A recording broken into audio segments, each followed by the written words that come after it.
Écoute-moi attentivement. Allah ne joue pas avec ton cœur. Allah ne te tente pas avec des illusions. Allah ne suspend pas le mariage devant toi comme une récompense inaccessible. Quand Allah confirme quelque chose dans ta vie, il le fait avec hikma, avec sagesse. Pas avec obsession. Pas avec attachement maladif. Pas avec illusion romantique. Et laisse-moi te dire une vérité qui va te libérer. Si la même personne revient dans tes duas, dans tes pensées apaisées, dans tes moments de sérénité, ce n'est peut-être pas parce qu'Allah hésite. C'est peut-être parce que toi, tu doutes. Tu doutes parce que tu as été blessé. Tu doutes parce que tu as été trahi. Tu doutes parce que ton cœur veut faire confiance à Allah, mais tes émotions veulent se protéger. Tu veux l'amour, mais tu ne veux plus souffrir. Tu veux le mariage, mais tu ne veux pas être naïf. Et Allah comprend cela. Il confirme avec douceur. Il confirme avec constance. Il confirme avec clarté. Pas d'une manière qui te presse, mais d'une manière qui t'anxe. Maintenant écoute bien. Je ne parle pas de signes enfantins. Pas j'ai rêvé de son nom. Pas on a la même date d'anniversaire. Pas je l'ai croisé 3 fois cette semaine.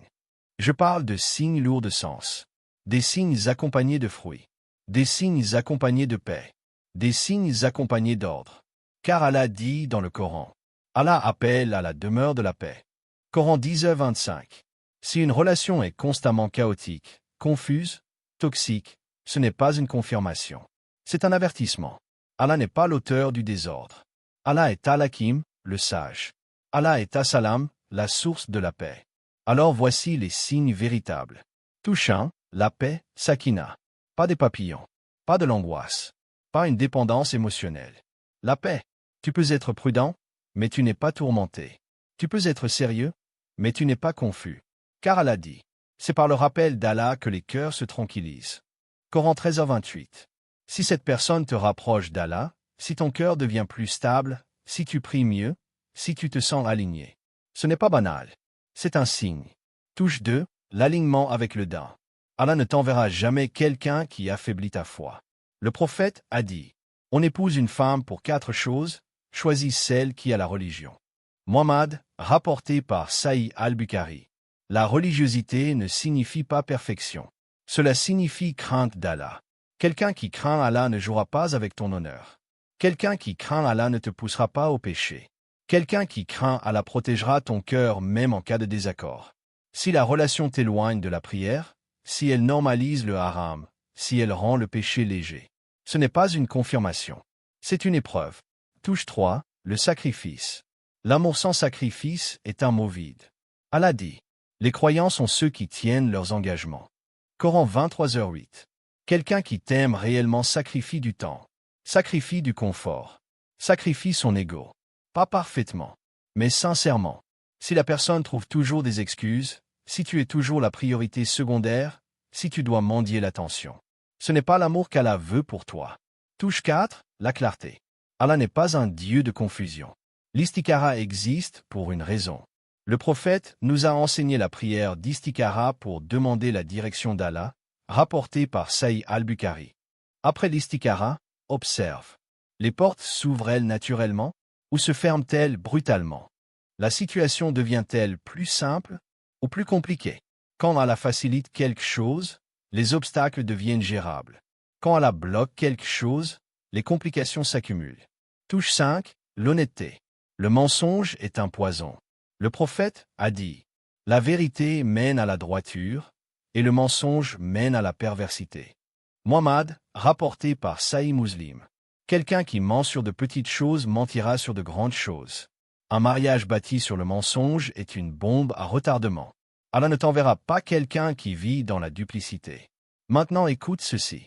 Parfois, Allah confirme la même personne, non pas pour t'obséder, mais pour tester ta confiance en lui. Parfois, tu demandes un signe, et Allah te donne la paix. Mais toi, tu cherches un miracle spectaculaire. Tu veux un rêve, un message mystérieux, un événement dramatique, alors qu'Allah te répond par la sérénité. Et la sérénité est un signe plus fort que les coïncidences. Mais attention, ne confonds pas attachement et confirmation.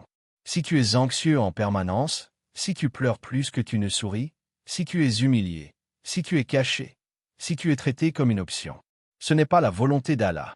Allah dit, nous avons certes honoré les fils d'Adam. Coran 17, 70. Tu n'es pas censé supplier pour être choisi. Le mariage en islam est une alliance de dignité. Allah dit, et parmi ces signes, il a créé pour vous, de vous-même, des épouses afin que vous trouviez auprès d'elles tranquillité, et il a mis entre vous affection et miséricorde. Coran 30, 21. Tranquillité, affection, miséricorde, pas chaos, pas manipulation, pas peur constante.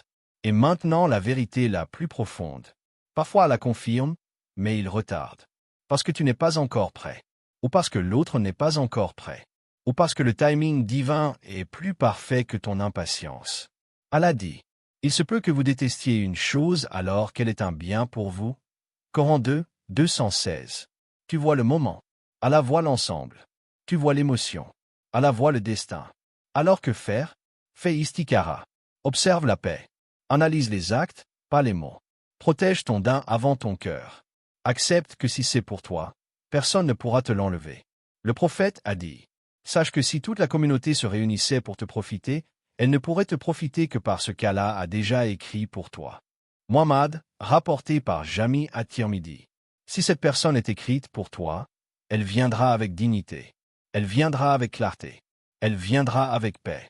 Et si elle n'est pas écrite pour toi, Allah la retirera, même si tu t'accroches. Ne cours pas derrière quelqu'un qui ne court pas vers Allah. Ne te marie pas par peur de la solitude. Marche vers Allah. Et celui ou celle qui est destiné pour toi marchera dans la même direction. Car au final, le vrai signe, ce n'est pas l'intensité. C'est la tranquillité. Et ce qui est écrit pour toi par Allah ne peut pas te manquer. Jamais. Alors laisse-moi terminer avec quelque chose de plus profond que des conseils.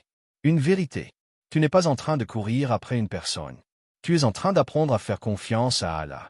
Et ça change tout. Parce que le vrai combat n'est pas « est-ce que c'est lui? Est-ce que c'est elle ?» Le vrai combat, c'est « est-ce que je fais confiance au décret d'Allah ?» Tu as peur de perdre cette personne. Mais as-tu peur de perdre Allah? Tu as peur d'être seul. Mais as-tu peur d'être loin de ton Seigneur? Souviens-toi, le mariage n'est pas ton sauveur. Un homme n'est pas ton sauveur. Une femme n'est pas ton sauveur. Ton sauveur, c'est Allah. Et tant que ton cœur cherche la complétude chez une créature avant de la chercher chez le Créateur, tu seras toujours instable. Parce que les créatures changent. Les émotions changent. Les situations changent. Mais Allah ne change pas. Allah ne trahit pas. Allah ne manipule pas. Allah ne déçoit pas. Si quelque chose est écrit pour toi, cela viendra avec dignité. Pas dans la mendicité émotionnelle. Pas dans l'humiliation. Pas dans le désespoir. Un amour écrit par Allah ne te fera pas perdre ta valeur. Il la renforcera. Un amour écrit par Allah ne te fera pas abandonner ta prière. Il te rapprochera du sujet. Un amour écrit par Allah ne te rendra pas anxieux. Il t'apportera sakina. Et si aujourd'hui tu es dans le doute, alors fais ceci. Reviens à Allah avant de revenir à la personne. Purifie ton intention. Demande-toi, est-ce que je veux cette relation pour Allah, ou est-ce que je la veux pour combler un vide? Parce que beaucoup de relations commencent par la peur de la solitude, et finissent par la solitude dans le mariage. Ne te précipite pas.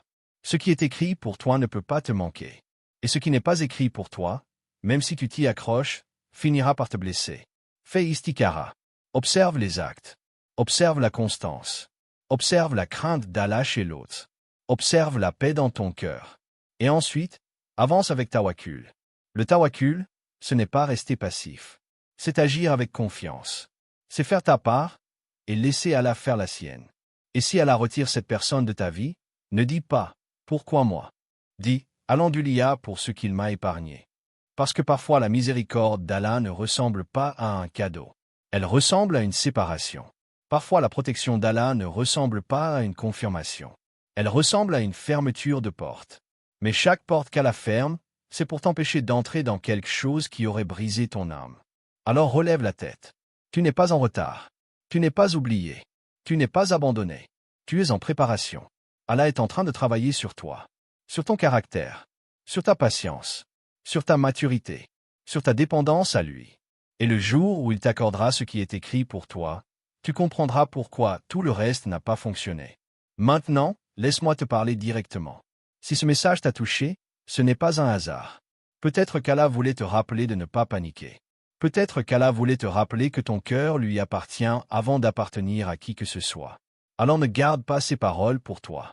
Partage-les avec quelqu'un qui doute, avec quelqu'un qui a le cœur brisé, avec quelqu'un qui pense qu'Allah l'a oublié. Rappelle-lui que le cadre est précis. Rappelle-lui que la patience n'est jamais perdue. Rappelle-lui que la solitude avec Allah vaut mieux qu'un mariage sans Allah. Et toi, décide aujourd'hui. Je ne mendirai plus l'amour. Je ne poursuivrai plus ceux qui me diminuent. Je ne sacrifierai plus mon daim pour une émotion. Je choisirai Allah. Encore et encore. Parce que quand tu choisis Allah, Allah choisit ce qu'il y a de meilleur pour toi. Écris-le dans ton cœur. Ce qui est pour moi me trouvera. Et marche avec cette certitude. Pas dans l'arrogance, pas dans l'impatience, mais dans la sérénité. Car au final, l'amour le plus sûr n'est pas celui que tu poursuis. C'est celui qu'Allah t'envoie au moment parfait avec la paix parfaite pour l'âme prête. Et quand cela arrivera, tu ne douteras plus. Tu remercieras.